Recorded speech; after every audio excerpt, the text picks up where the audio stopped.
The room where they keep the bodies is like a giant fridge, where people lie shelf upon shelf like frozen turkeys.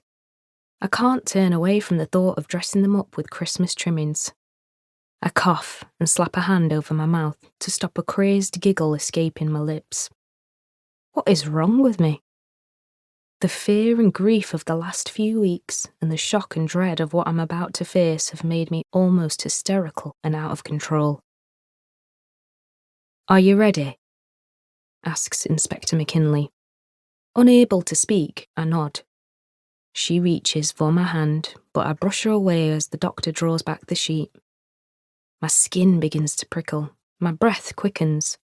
The effects of the fire are horrific, but I can't tear my eyes away from him.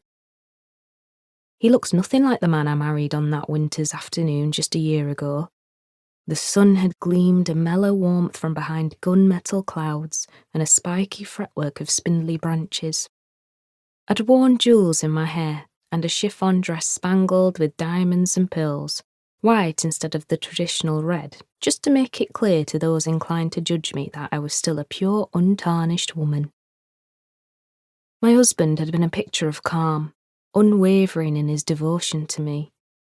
Tariq, with his dark rosewood-coloured eyes that were both intense and sincere, and his endearing way of making the odd small joke, then putting a finger to his lips as he apologised for it.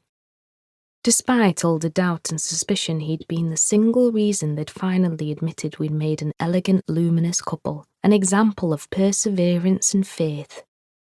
A sob, and then I choke out the words before I drop to my knees. It's him.